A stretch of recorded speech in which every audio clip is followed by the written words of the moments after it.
Asalelo tekala atelemi na raki cha mutu bwale ba ba koti ba banyo wela vola donc tolingi to sala accident ba ja transport mbangu ba banyo kima oh sawa simba bango simba ana sawa apeke naza bala document ya ngome okela kuna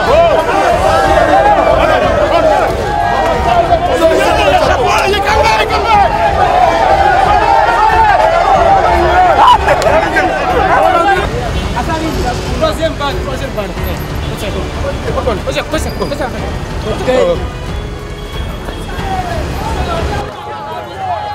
Ok, chef la chez wana. Option de bango. Papa, na le kabaka ka mbula shimbalo ko ku ba kiya ba kwe ba kimi. Ona bango. Oh, la kisalo kimatra ka no so mane ba sala nga bongo ka.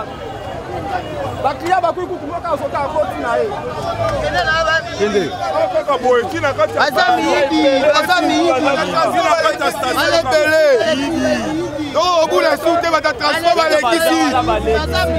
Ngiri, va couper bango, va transformer. Vite la soutez. On les vit bango.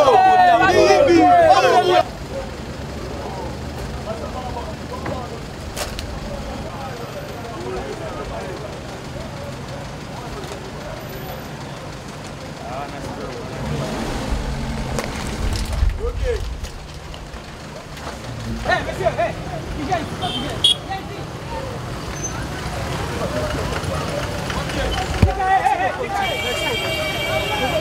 Okay.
Monsieur, vous devez aller Fongola.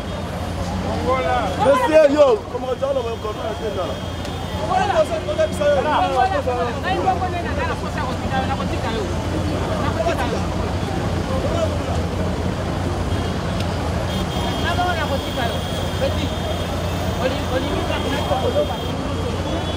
comme ça.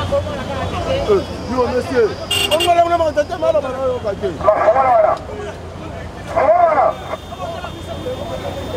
Ndenge sengeli. Mona ba osa musana ndenge sengete. Saka ba konti ba kei. Omoni ba bimisi ba maseke, ba osala su musala te. Victoire a ba konti ba kwese mitu de côté les maraboyeke. Place au boy, faut ça la claire.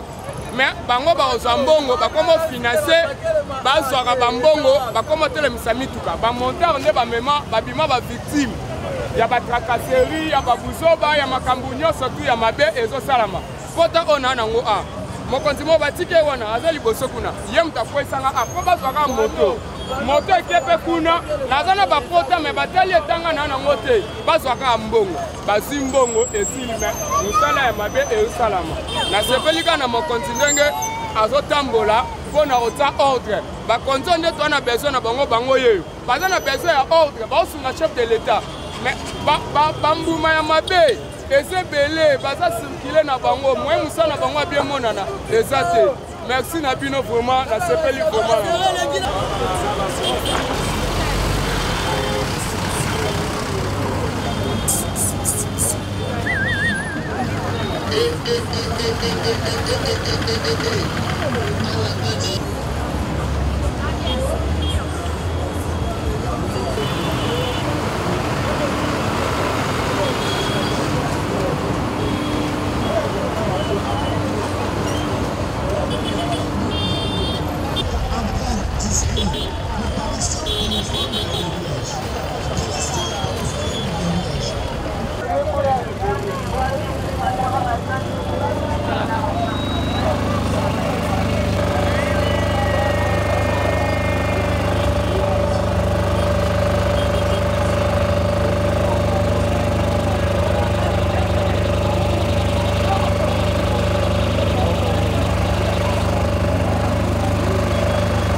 le quartier pour qu'on a la chière bali. Par rapport à les 3000 par rapport à l'opération, ça bien l'aura initiative on est bimique. Pas quand on va rouler, je vais faire la tracasserie de la police. C'est bon. Moi qui tambour la bongo.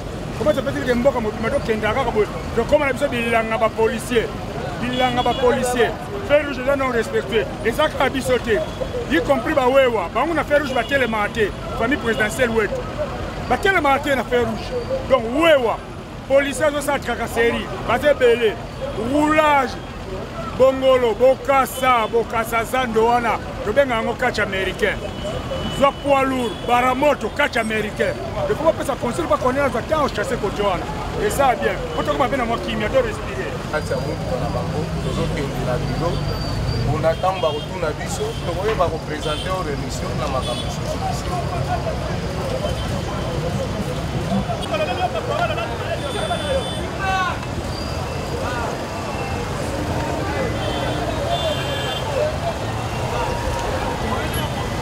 Papa,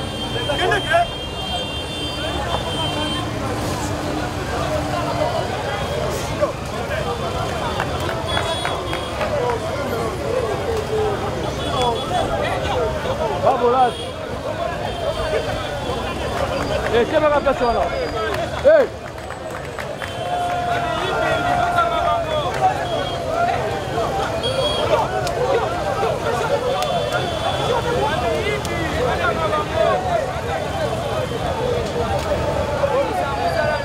okay.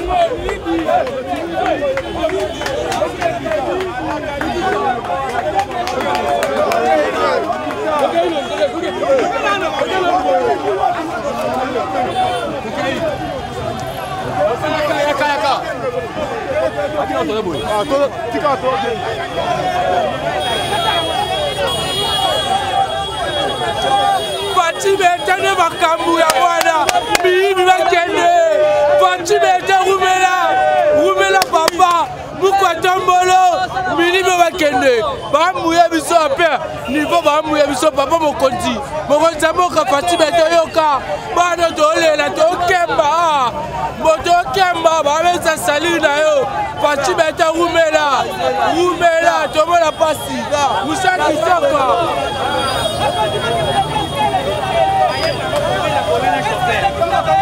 illégalement asalelo otekala atelemi kicha mutu bwale baye bakoti babanjo wela volant ngala kona mwana na kati donc tolingi tosala accident ba jet transport mbangu babanjo okima kuna ndenga na nyiba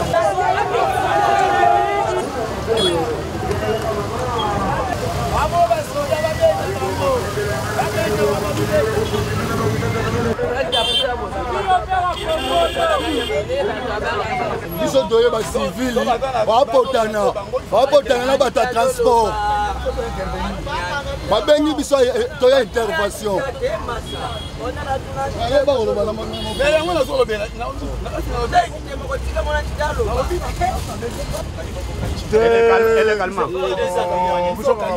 FARDC aye alobi ke non abandaki kopekisa bacivile bamenase bango te nde toyebise bo mokonzi lokola yo ozali tozwa bango na yo ndenge olobi ke omonaki nyonso tuna ezoleka tokende na biro bakende koyokana kuna nde tomati tokende na bango mpo babengi biso ke non bato bazobomana kuna bato ya transport na bachauffeur.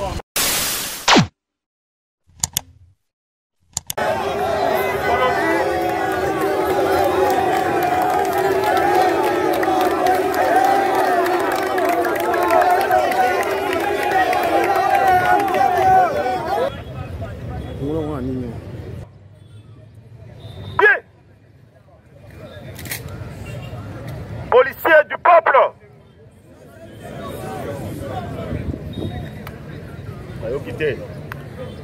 policiers du peuple,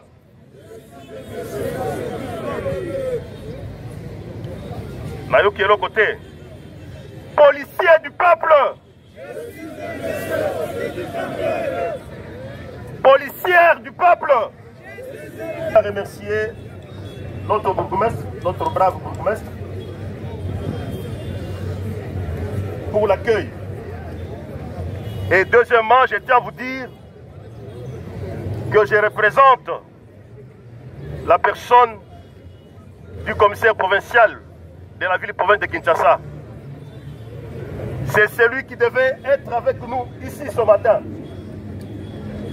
Mais malheureusement, pour l'exigence de notre service,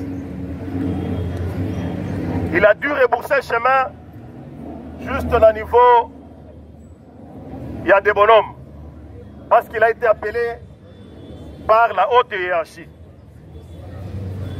Donc, je tiens, au nom du commissaire provincial, le général Blaise Kilibalimba,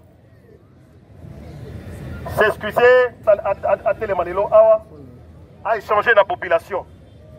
Et à Lingaki Aloba sur 2 points. Boya Liboso, c'est sur l'éthique et la déontologie policière. Nalobi Malam, l'éthique et la déontologie policière. Elingi Kolobani. Elingi Koloba, conduite.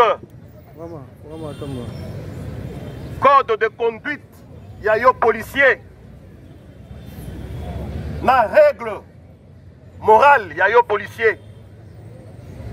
Touti Kolanda, religieusement, commandant district Kalobi sur le 3P et le 3R. Menga ina kotuna yo policier.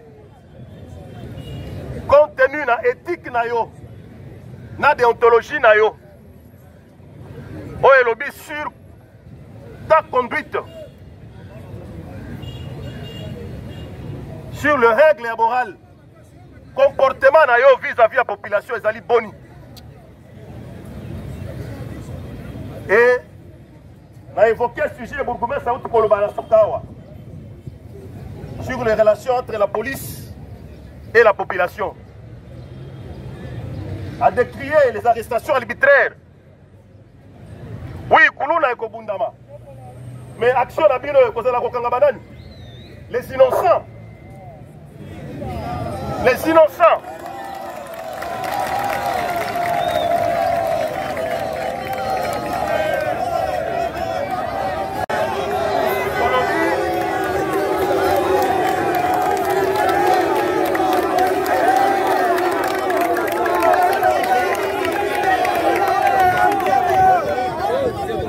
Réaction, il y a population. Oye Sengeli, yon nanga ito sécurisé. Vous venez de vivre en live. Réaction à la population. Non, non. Qui est la déontologie policière? Torobi déontologie policière, Ezali, code de conduite Nabiso. Na règle morale. Mais code de conduite na biso vis-à-vis na banani, vis-à-vis la population. Règle et morale na biso vis-à-vis na nani, vis-à-vis la population. Et tout qui convivre en live. Agissement à la population, surtout à ce qui concerne les arrestations arbitraires. Baouti qu'on rappelle les 3P. Mais proximité n'a pas ça l'ango le lengenini. Mais la population qui est tuée censée sécuriser. Yanda motokoye bisao que tata. Oyo azali mwana ya classe. Oyo azali kuluna. Oyo azali joueur ya foot. Oyo azali kuluna. Mais yo ko kanga parce que moni mutuna balox.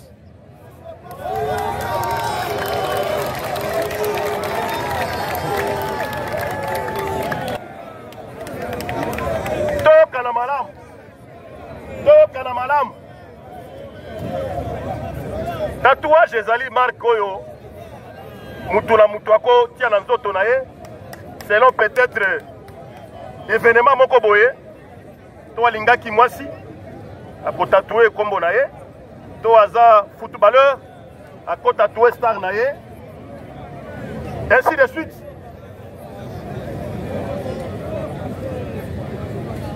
Mais il faut faire la distinction.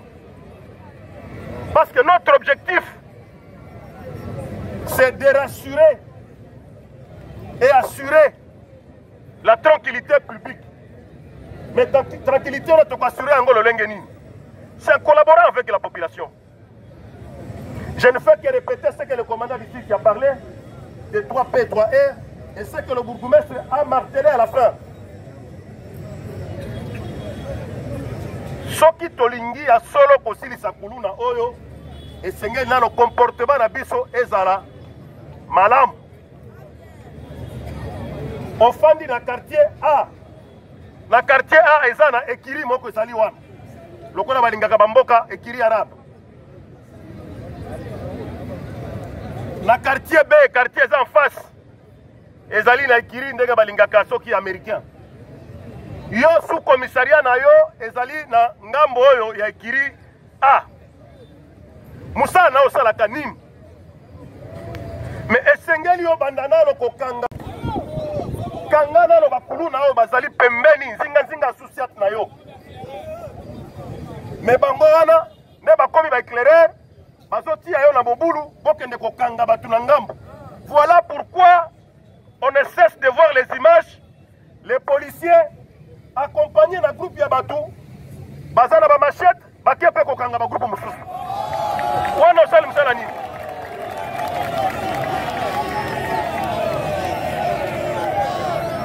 Nani rôle na ezanini. Hein? En matière d'insécurité, en matière de Koulouna, tu n'as pas d'alliés, aux alliés. Alliés na yo ezali population, oya lingi kimia. En matière de Koulouna, tu n'as pas d'alliés. Alliés na yo, la population à Lingi Kimia. Tu n'as pas à t'associer à un groupe de Koulouna pour traquer un autre groupe. Non. Non, camarades. Soko Yebi Moussala, c'est bon, mais Soko Yebi qui n'est pas commandant à la Kisayo. Au sein de nos unités, nous allons dans Bengi, formation continue. Au commandant chaque tongo. En donnant les vraies consignes pour la Moussala, et Sengeli a rappelé Bana na Enyos sur l'éthique et la déontologie policière. Ozali na tournée na yo, ozali na patrouille na yo, conduite na ozali nini. Okokutana na mutu na butu, ya liboso okopesa mbote. Bonsoir monsieur, bonsoir maman, ozokende wapi? Ok, soki omoni nzela eza molili makasi, ere eza tardif, bomemi ye, boke kotika ye na ndako na ye.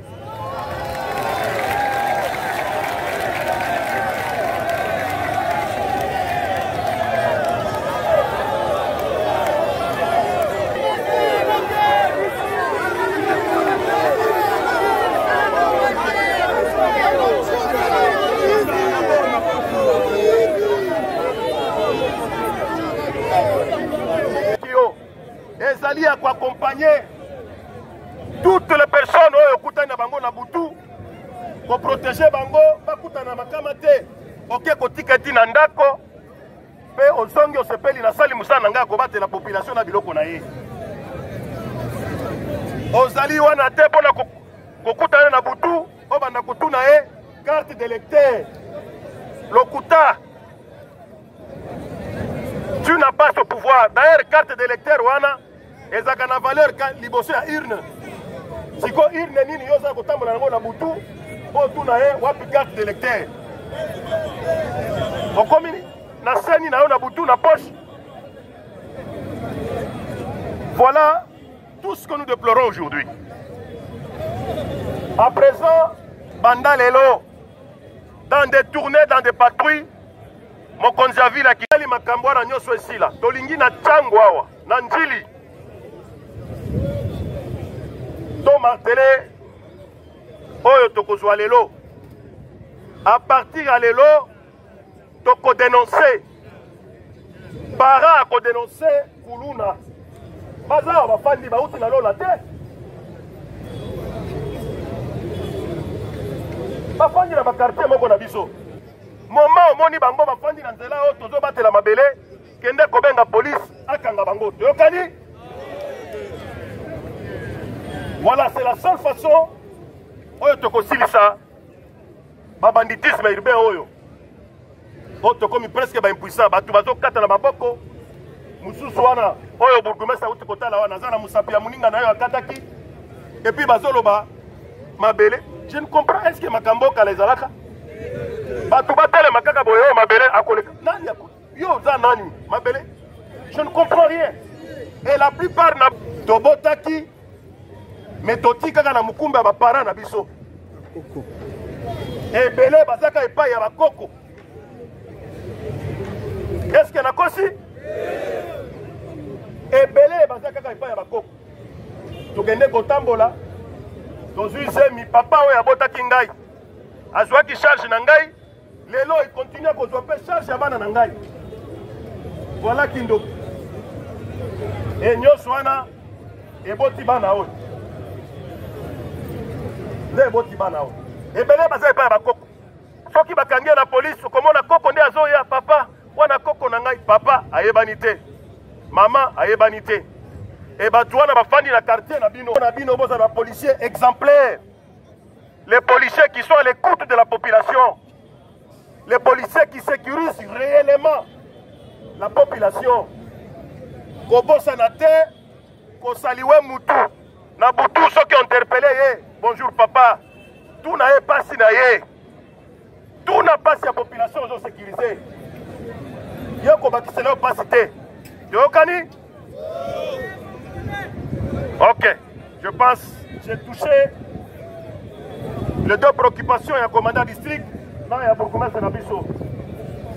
Il y a Mibale, la zone et pas la population, Nabiso. laisse-moi tout oyo tozokomona awa bauti na lola te bafandi na biso bazali baleki na biso bamosusu bazali bayaya ya bango ya bino bazali lisusu bana ya bamama oyo namoni awa na batata bazali awa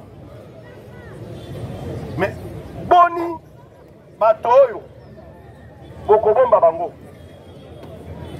et chose grave toyokana malamu bisika nyonso omoni aveni oyo kuluna ebundi omituna mpona nini na aveni ya nsima babundaki te kaka na aveni ya liboso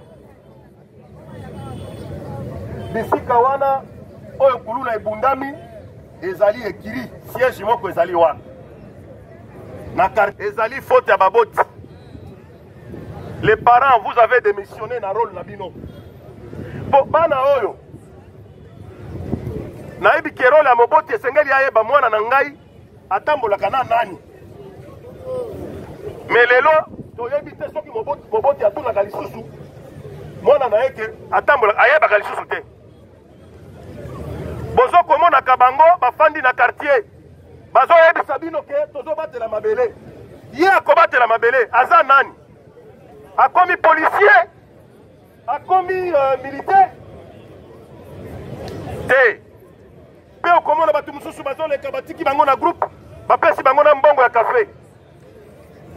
C'est ce qui se vit dans nos quartiers. Mais bakofanda wana yo kanisi bana malamu. Na butu bakobima, to même na moi, bake na quartier ya ngambu, bake kosala babioma na bango. Et bazongi kofanda pa na bino. Kuna pe bango pe bakoloba te tokende kosala vengeance. Bakamati ba machette et bake ko attaquer quartier na bino. Voilà là où se substitue la responsabilité. Ici la responsabilité à biso ba parents. Kuluna oyo ekotungisa biso te. Soki parents akamati musala na ya ki parents au sérieux. Kuluna ekosila soki moboti ati contrôle na yaye libota.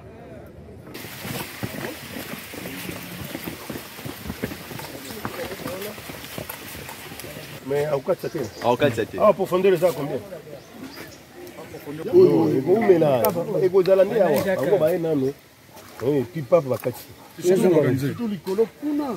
Tout c'est ça. Qui c'est comment? Ba piro na ba cacher na ba switch. Ya ngona ndako ba so salemi ba tso landi bango koto balimu. Change libanga. Ti lelo bembele ke mona na kuna.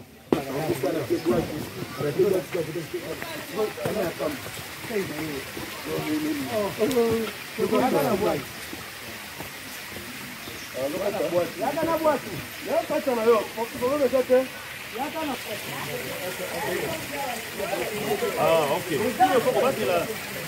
On nous parle beaucoup de criminels qui passent par ici, c'est pas bon. Donc, on va y aller sur le terrain. On va vendre des criminels, on va vendre des cacao. Téléphone, on peut passer. Oui. On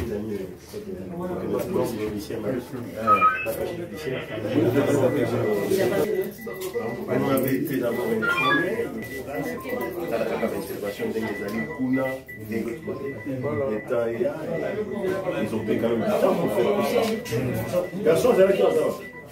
Oui, Kasimoto, là ils étaient. C'était ainsi.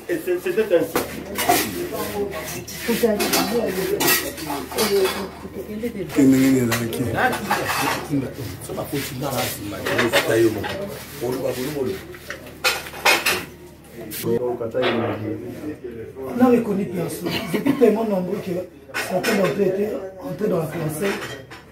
Une grande quantité était restée dehors.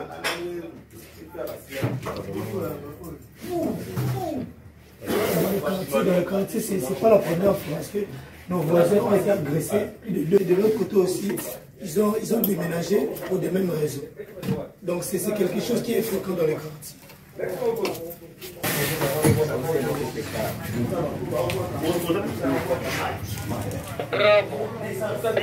Bravo.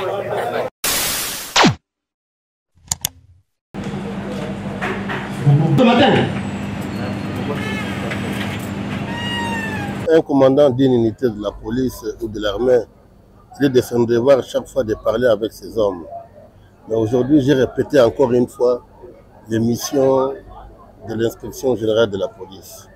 Surtout pendant ces derniers temps, vous savez que la République démocratique du Congo est dans le concert des nations.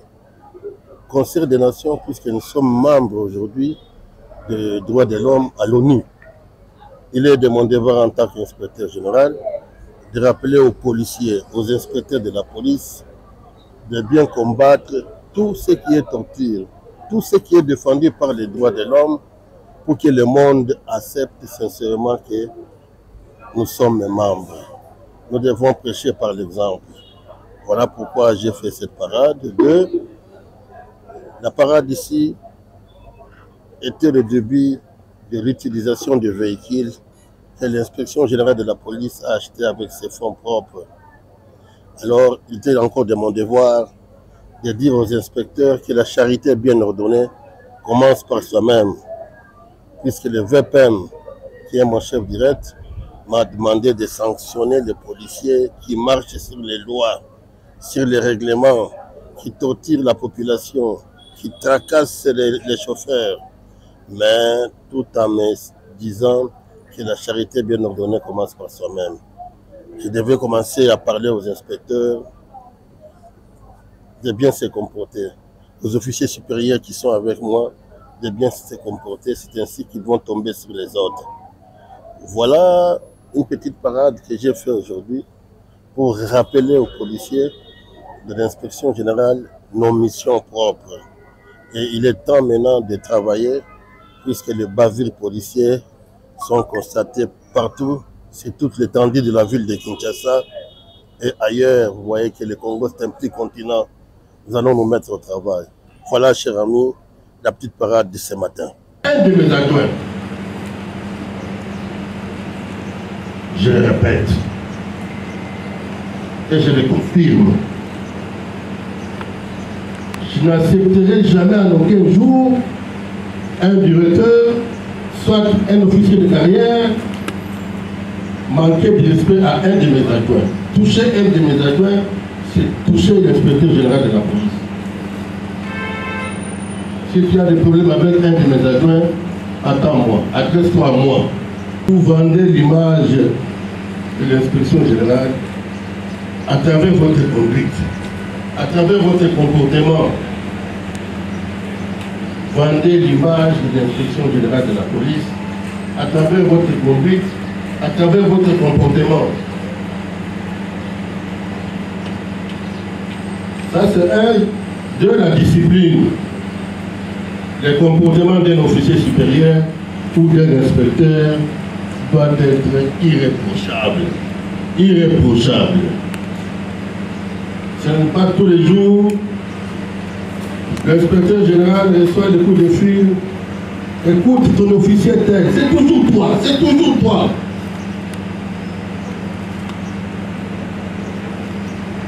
Mais si on essaie de te corriger, maintenant, non, non, je dis mon nom et le nom de mes adjoints, nous commençons à sortir dans les réseaux sociaux. Mais si tu dois mettre fin à ce comportement, même si tu te crois être sécurisé, protégé par le ciel,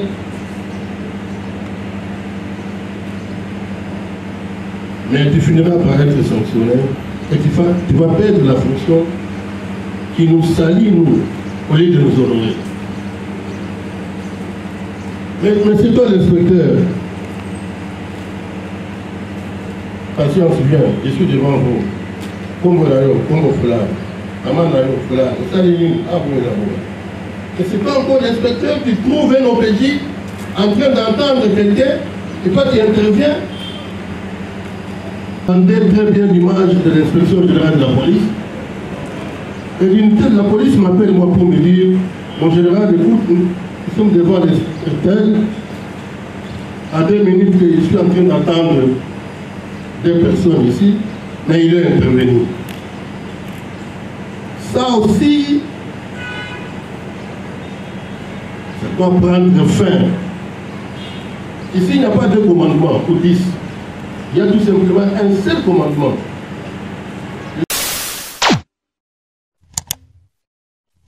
Africa cool, et abena cool, Africa cool, abena cool, le quoi cool matopi.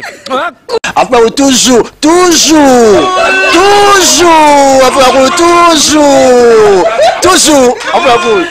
c'est bon. Et ça chaîne est bien, et puis vous êtes très rapide. Et ça très rapide, et ça chaîne mon co, bah quoi ça a bien confiance. En tout cas, nazo senga na bato oyo nanu ba souscrire te bazwa. Donc, eza vraiment neti oyo balobakaki buka lelo, lamba lelo, lia lelo. Vous voulez le Congo? Pour que le Congo devienne cool, pour suivre les cool analyses, alors revenez et abonnez-vous massivement. Bobozala Moana, massivement. Alors, beaucoup de gens ils pensent que l'Afrique cool donne l'information en temps réel. Mais je ne crois pas cela. C'est-à-dire l'Afrique cool donne l'information en temps réel et en temps chirurgical. Si tu ne suis pas, tu as la crise cardiaque. Qu'est-ce que tu penses de l'Afrique cool? C'est pépélé. Africa Cool, c'est la destination de prédilection pour une communication optimale. Longo Dianabino Mama. Africa Cool Télévision est une chaîne qui est en train de réunir toutes les tendances. Africa cool, et abena cool, Africa cool, abena cool, le quoi cool matopi. Après toujours,